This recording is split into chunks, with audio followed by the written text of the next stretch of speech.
Hello दोस्तों, आप सभी का स्वागत है आपके अपने YouTube चैनल अकाउंट ट्यूटोरियल में। हम लोग देख रहे थे पिनाकल की बुक से मेंस्ट्रुएशन यानी कि क्षेत्रमिति को। तो 1 से 7 तक के प्रश्नों को देख चुके थे और आज जो है 7 के बाद यानी कि 8 नंबर क्वेश्चन से शुरुआत करेंगे। तो चलिए शुरुआत करते हैं और जो भी बेसिक थ्योरी या फॉर्मूला का जरूरत पड़ेगा हम लोग साथ साथ देखते जाएंगे, ठीक ना। तो 8 नंबर का क्वेश्चन जो है आप लोग को स्क्रीन पे दिख रहा होगा।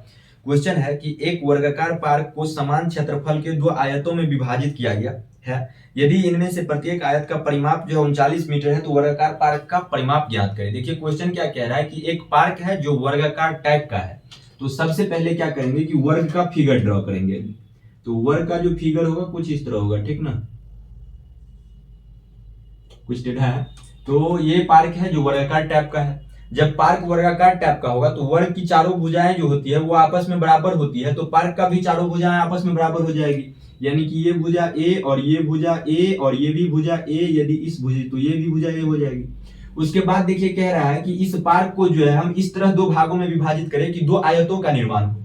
तो क्या करेंगे कि बीच से यदि हम खींच दें तो अब देखिए एक आयत 2 आयत क्वेश्चन कह रहा है जो कर रहे हैं।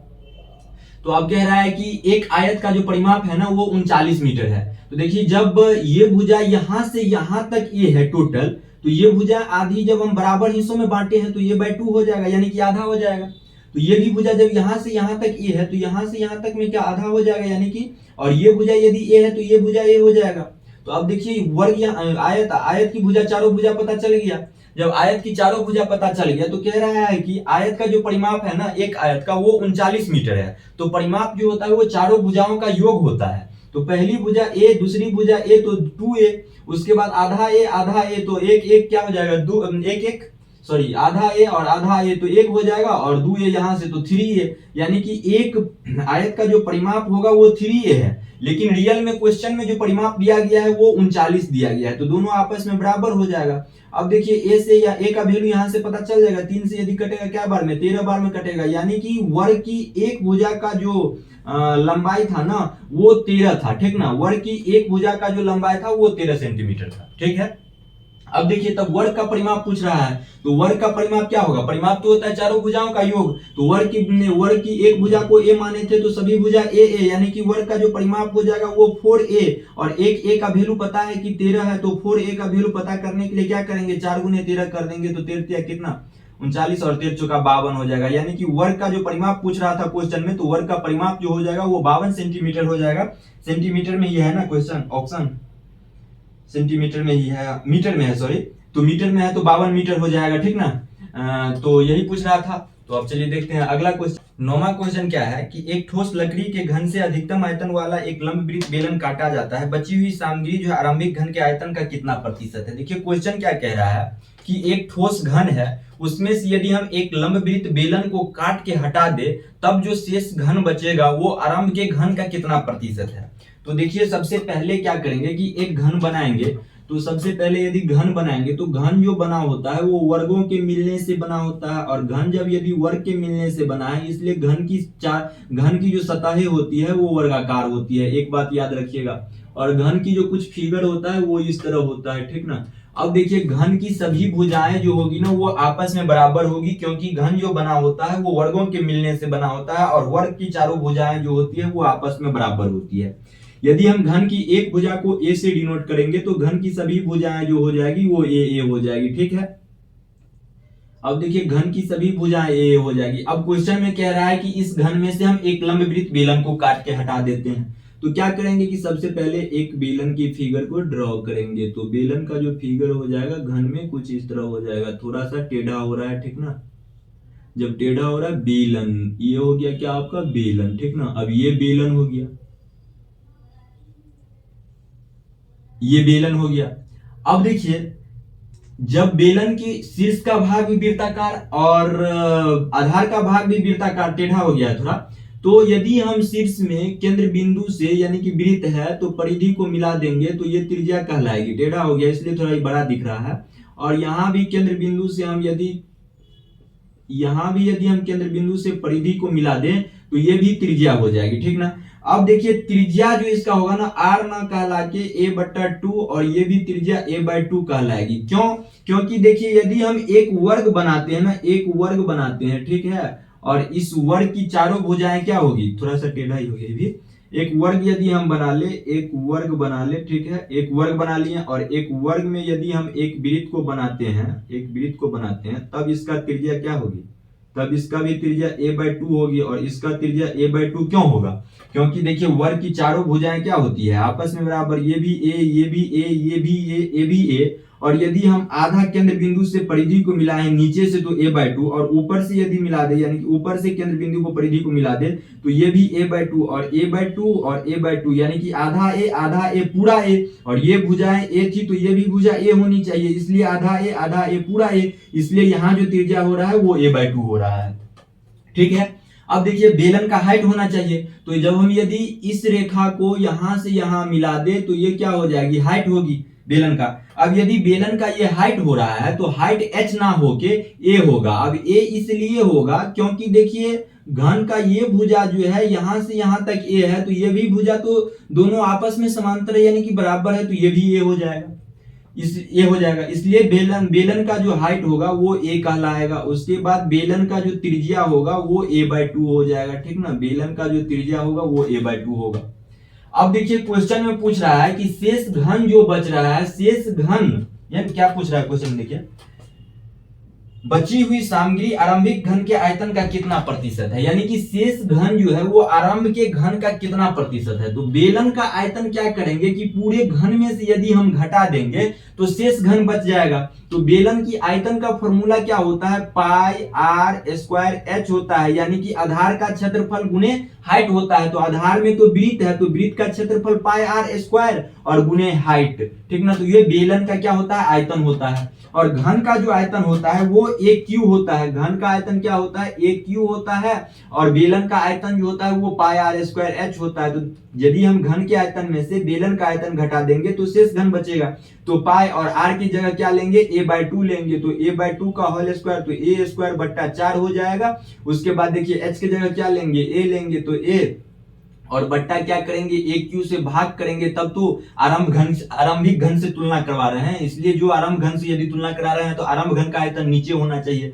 और ये तो शेष घन का आयतन, और गुने 100 से यदि हम गुना कर देंगे तो प्रतिशत निकल जाएगा। अब देखिए a स्क्वायर और a गुना करेंगे तो क्या AQ हो जाएगा, और ये भी AQ, तो AQ यदि कॉमन ले लेंगे तो एक AQ यहाँ है तो यानी कि कट जाएगा AQ।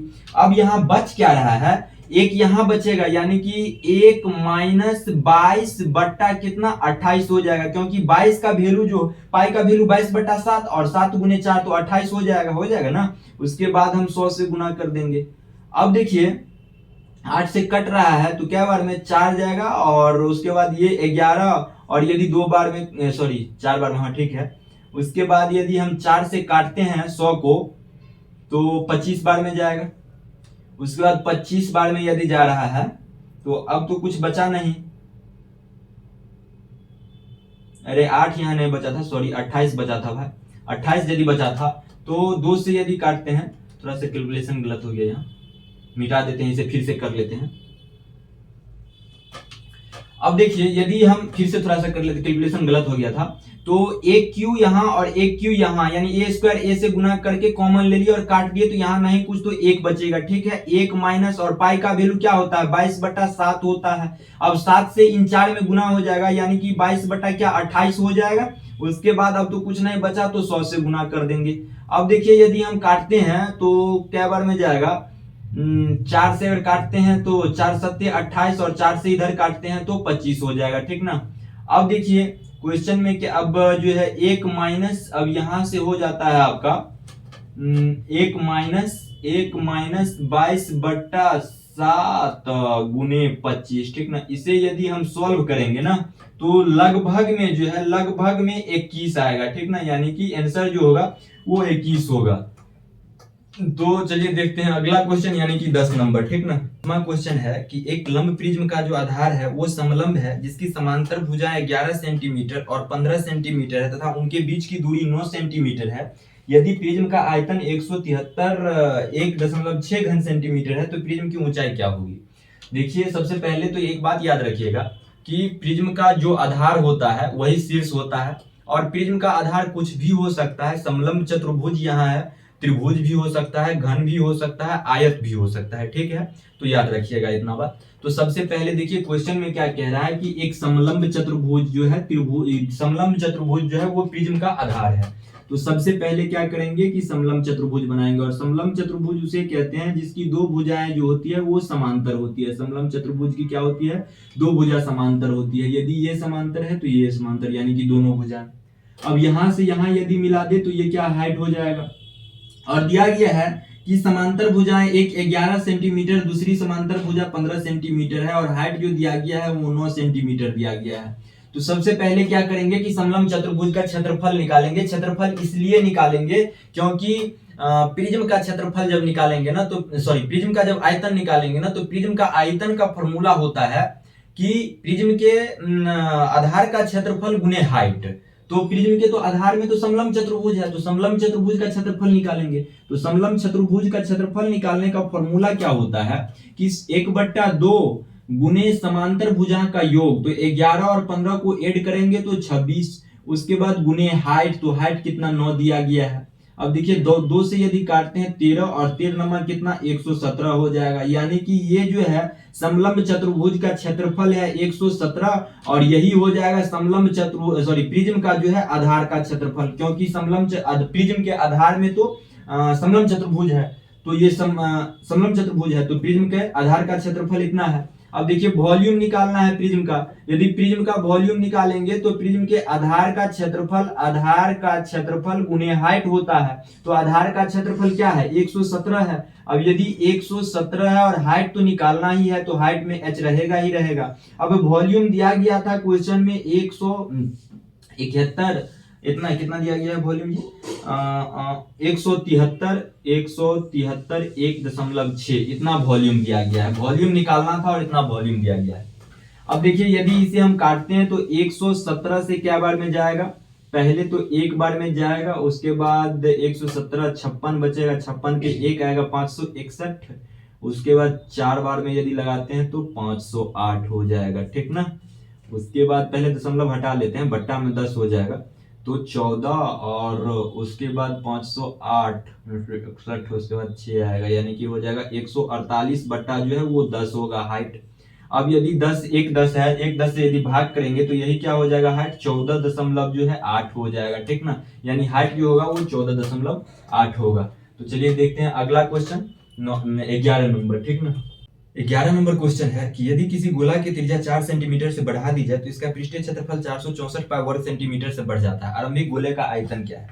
देखिए क्वेश्चन में क्या कह रहा है कि एक गोला की त्रिज्या को हम 4 सेंटीमीटर से बढ़ा देते, तो मान लेते हैं कि एक गोला रहा होगा जिसकी त्रिज्या r रहा होगा।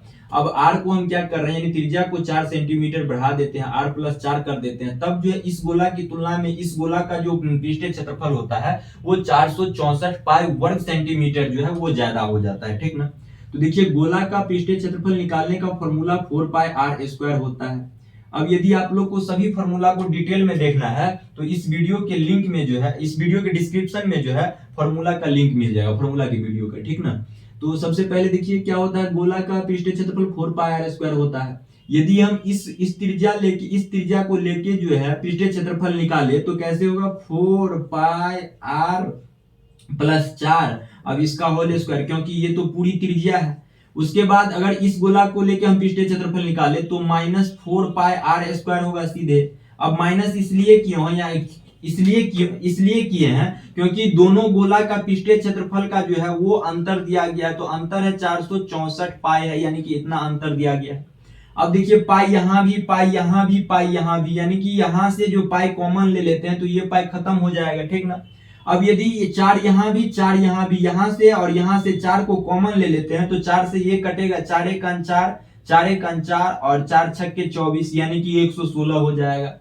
उसके बाद देखिए ये a+b के होल स्क्वायर पर फिट हो रहा है, तो अब a इसको मान लेंगे और b इसे मान लेंगे, तो a के जगह तो a² तो r² प्लस b² तो b के जगह 4 चौके 16 हो जाएगा, प्लस 2ab तो 2ab यानी कि r8 हो जाएगा, ठीक ना, बराबर 116 होगा।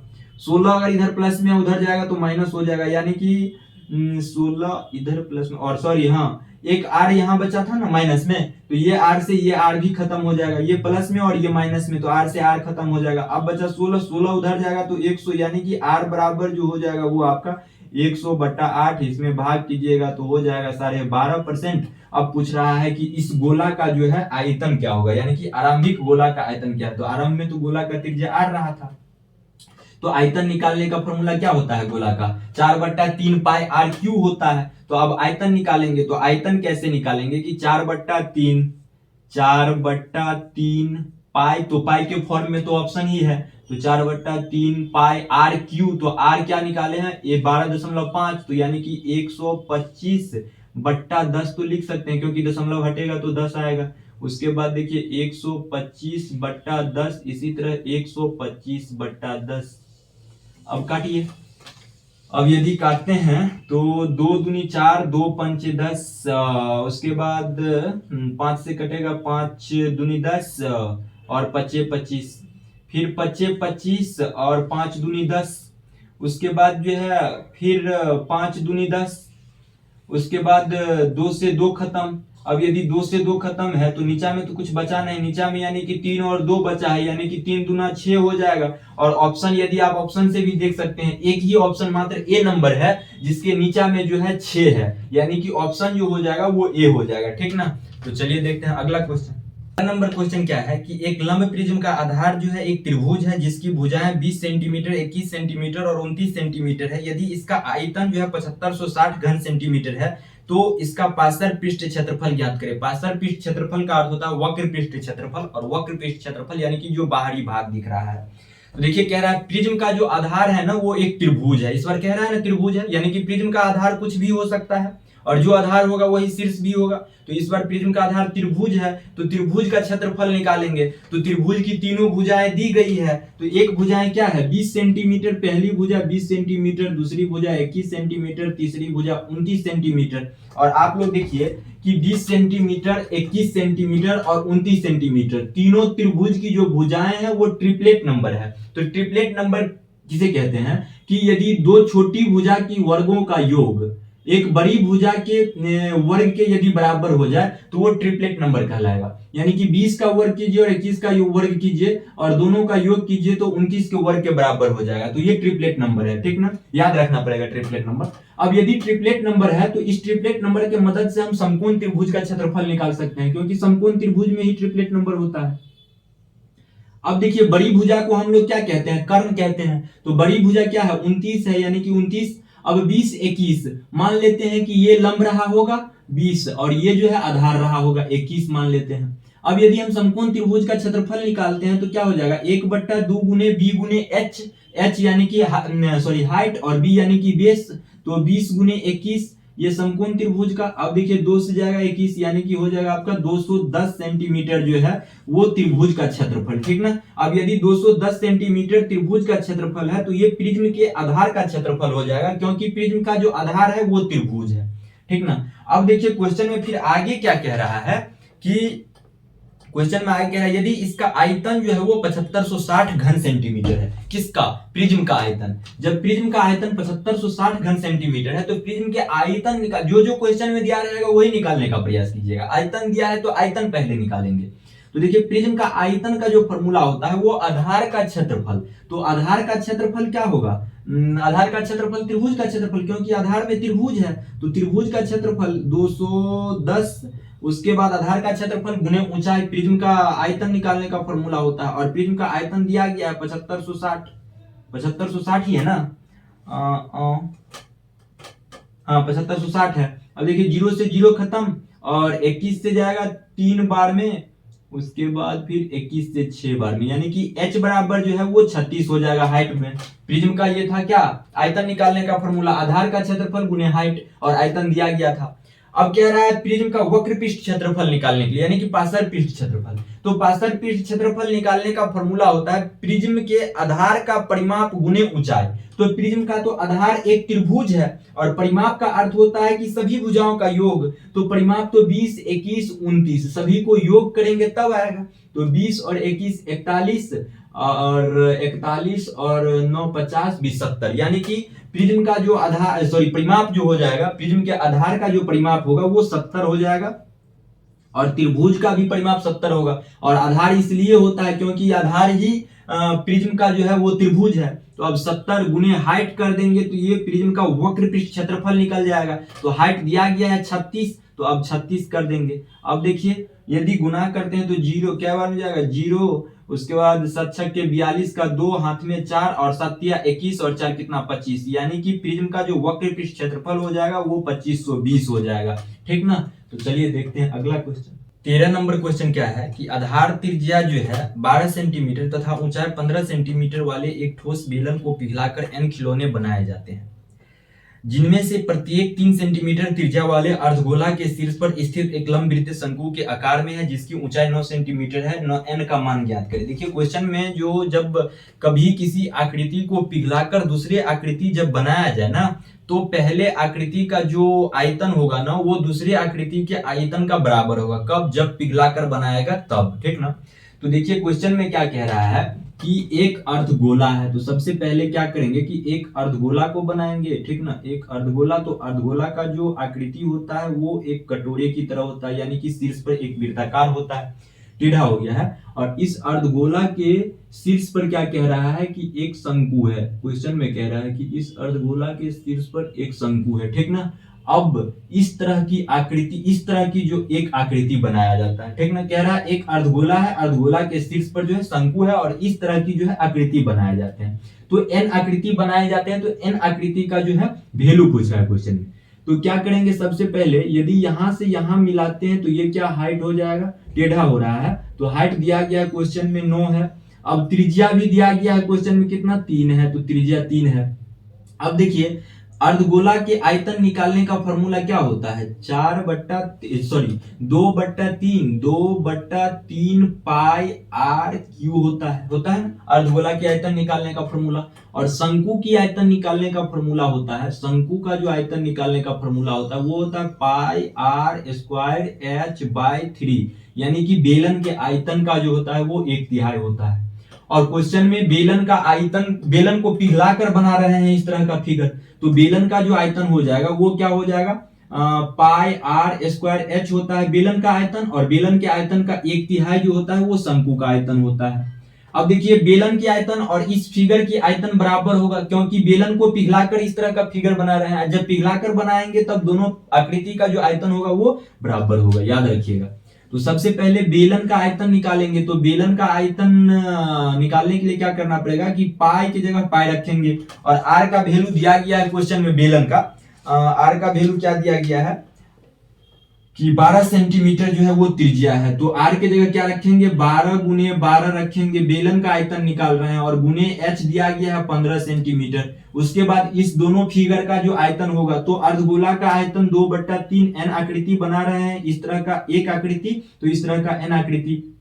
अब देखिए अर्धगोला का आयतन 2/3, तो 2/3 पाई की जगह पाई रखेंगे, और आर क्यू की जगह क्या रखेंगे, आर का वैल्यू 3 दिया गया है, यानी कि 3 गुने 3 रखेंगे। उसके बाद प्लस और शंकु का आयतन, तो शंकु का आयतन पाई आर स्क्वायर एच, तो पाई की जगह पाई ही रखेंगे, आर की जगह 3, तो गुना 3 गुने 3 रखेंगे, और एच जो है वो 9 हो जाएगा, यानी कि गुना 9 और बट्टा जो हो जाएगा वो 3 होगा। ठीक ना। अब इसे सॉल्व करेंगे तो एन का वैल्यू आएगा।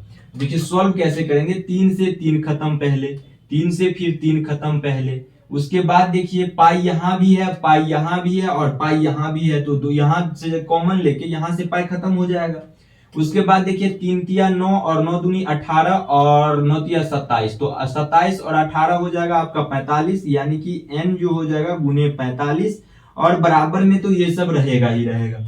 अब यदि 15 से काटते हैं तो 15 तिया 45 और 3 चौके 12 हो जाएगा। अब 12 चौक 48, यानी n का जो वैल्यू हो जाएगा वो 48 हो जाएगा, यानी कि n का जो वैल्यू था वो 48 था, यानी कि 48 खिलौने बनाया जाता है बेलन को पिघलाकर। इस तरह का एक, यानी कि इस तरह का जो है 48 खिलौने जो है बेलन को पिघलाकर बनाया जाता है। ठीक ना। तो चलिए देखते हैं अगला कि 10.5 सेंटीमीटर त्रिज्या वाले एक वृत्तखंड है जिसका केंद्रीय कोण 120 डिग्री है। इसे मोड़कर वृत्तखंड की दो सीमांकन त्रिज्याओं को जोड़कर एक शंकु का निर्माण किया जाता है। इस प्रकार निर्मित शंकु का आयतन क्या है? देखिए क्वेश्चन में क्या कह रहा है कि एक वृत्तखंड है, तो वृत्तखंड कैसा है जिसकी त्रिज्या जो है वो 10.5 सेंटीमीटर है। थोड़ा सा फिगर टेढ़ा हो रहा है। देखिए एक वृत्तखंड है, जो वृत्तखंड इस तरह है और इसका जो त्रिज्या दिया गया है वो 10.5 सेंटीमीटर है वृत्तखंड का, और ये त्रिज्या भी 10.5 सेंटीमीटर हो जाएगा। और इस बीच की जो डिग्री है ना वो 120 डिग्री है। तो अब कह रहा है इससे ना मोड़ के एक शंकु बनाया जा रहा है। ठीक है, एक शंकु बनाएंगे जब, तो देखिए शंकु का जो होता है आधार जो होता है वो वृत्ताकार होता है, यानी कि शंकु इस तरह होता है। अब शंकु की जो ये एल तिर्यक ऊंचाई कहलाता था, तिर्यक ऊंचाई, अब ये तिर्यक ऊंचाई जो है यदि हम इस फिगर को मोड़कर इस तरह बनाएंगे ना तो 10.5 हो जाएगा। ठीक ना, यानी कि तिर्यक ऊंचाई। अब देखिए यदि तिर्यक ऊंचाई 10.5 हो रहा है तो यहां से यदि हम केंद्र बिंदु से परिधि को मिला दे तो ये त्रिज्या कहलाएगी, और यहां से इन केंद्र बिंदु को मिला दे तो ये हाइट कहलाएगी। ठीक है, तो ये त्रिज्या यानी कि r, तो r का वैल्यू अब कैसे निकालेंगे? यहाँ तो r 10.5 था, तो ये r अब क्या हो गया? l हो गया, यानी कि तिर्यक ऊंचाई हो गया जब मोड़कर बनाए तो देखिए ये जो वृत्तखंड है यानी कि वृत्त को काट के बना है, तो यहाँ जब वृत्तखंड रहा होगा, ये वृत्त पूरा वृत्त जब रहा होगा, जब पूरा वृत्त रहा होगा तब तो ये त्रिज्या रहा होगा यानी कि 10.5। जब ये पूरा वृत्त होने के बाद त्रिज्या 10.5 रहा होगा, यानी कि 360 डिग्री पर त्रिज्या कितना रहा होगा? 360 डिग्री पे इतना रहा होगा त्रिज्या, 10.5 सेंटीमीटर रहा होगा, क्योंकि यहाँ देखिए ना 360 डिग्री का कोण बनाएगा। अब यदि 360 डिग्री पर त्रिज्या इतना रहेगा तो 120 डिग्री पर हमें निकालना है, तो 120 से यदि इसमें भाग देंगे तो क्या बार में? 3 बार में जाएगा, तो 3 से यहाँ भी भाग देंगे। जब 3 से यहाँ भाग देंगे तो 3.5 होगा, यानी कि यहाँ का जो त्रिज्या हो जाएगा वो 3.5 हो जाएगा। ठीक ना, अब क्या कह रहा है क्वेश्चन में कि शंकु का आयतन निकालने के लिए ही कह रहा है इस प्रकार निर्मित शंकु का आयतन क्या होगा। तो शंकु के आयतन निकालने का फॉर्मूला क्या होता है? शंकु का आयतन निकालने का फॉर्मूला होता है पाई r स्क्वायर h बट्टा 3 होता है। तो अब देखिए शंकु का आयतन निकालने के लिए त्रिज्या तो पता है, लेंथ पता है, लेकिन क्या हाइट होना चाहिए? तो हाइट नहीं पता। देखिए यहाँ जो फिगर आप लोग देख रहे होइएगा, कुछ समकोण त्रिभुज की तरह लग रहा है। जब समकोण त्रिभुज की तरह लग रहा है तो ये L जो हो जाएगा ये क्या होगा? कर्ण कहलाएगा। अब ये कर्ण और ये क्या आधार, तो ये लंब हो जाएगा। अब यदि लंब और कर्ण आधार में रिलेशन होता है समकोण त्रिभुज में कि r स्क्वायर प्लस h हो जाएगा यहां से। अब इस तरह यदि हमें क्या दिया गया है, एक दो भुजा दिया गया है तो एक भुजा निकाल सकते हैं, यानी कि r दिया गया है, l दिया गया है, तो यहाँ का हम क्या कर सकते हैं? h निकाल सकते हैं। तो अब देखिए सबसे पहले क्या करेंगे कि रेशियो को इन सभी में कन्वर्ट कर लेंगे ताकि कैलकुलेशन इजी हो जाए। तो 3.5 से यदि इसे काटेंगे ना, देखिए ना 3.5 से 3.5 को रेशियो में यदि कन्वर्ट करेंगे और 10.5 को, तो यहाँ 1 और यहाँ जो हो जाएगा वो कितना? 3 हो जाएगा। ठीक ना, यानी कि अभी रेशियो में ये भुजा 1 हो जाएगा और ये भुजा 3 हो जाएगा। अब यदि 1 ये 3 ये और 1 ये, तो अब जो ये हो जाएगा ना ये 2√2 हो जाएगा। आप पाइथागोरस प्रमेय लगा के देख लीजिए, पाइथागोरस बैठा के। ठीक ना, अब यदि ये 2√2 हो रहा है यानी कि अभी तो रेशियो में है, तो 1 का वैल्यू कितना? 3.5 है, तो यहाँ से 2√2 का वैल्यू निकालने के लिए क्या करेंगे? 3.5 से गुना करेंगे इसमें। यदि इसमें 3.5 से गुना करेंगे तो 3.5 और 2 गुना करेंगे कितना? 7 और √2 होगा, यानी कि h जो निकल गया यहाँ से 7√2। अब इस फॉर्मूला पे बैठा के शंकु का आयतन निकालेंगे। अब पाई के फॉर्म में है तो पाई का वैल्यू पुट नहीं करेंगे, यानी कि पाई की जगह पाई रहने देंगे। उसके बाद r की जगह क्या पुट करेंगे? 3.5 पुट करेंगे r की जगह, तो गुने 3.5, तो 3.5 गुने 3.5। उसके बाद क्या करेंगे? h की जगह क्या पुट करेंगे? 7√2 पुट करेंगे, 7√2। उसके बाद देखिए बट्टा में 3 था। अब यदि 1 दशमलव हटेगा तो 0, फिर 1 दशमलव हटेगा तो 0 होगा ना। अब देखिए यदि इसे काटते हैं तो क्या बार में जाएगा? 5 बार में। पहले तो 5 छक्के 30 यानी 60 और 5 सत्ते 35। अब देखिए 5 से फिर काटेंगे तो 12, उसके बाद 5 सत्ते 35 होगा। अब देखिए आपका एक ही मात्र ऐसा ऑप्शन है जो नीचे में 12 है और ऊपर में √2 है। चेक कीजिएगा ऑप्शन को। ठीक ना, गुना करने से अच्छा होगा। यदि गुना भी कीजिएगा तो 7 सत्ते 49 और 49 सत्ते कितना? 343, यानी कि गुना करने के बाद भी 343 पाई √2 बट्टा 12 जो होगा वो आपका आंसर होगा। ठीक ना, तो आज के लिए यही तक, फिर मिलते हैं अगले वीडियो में।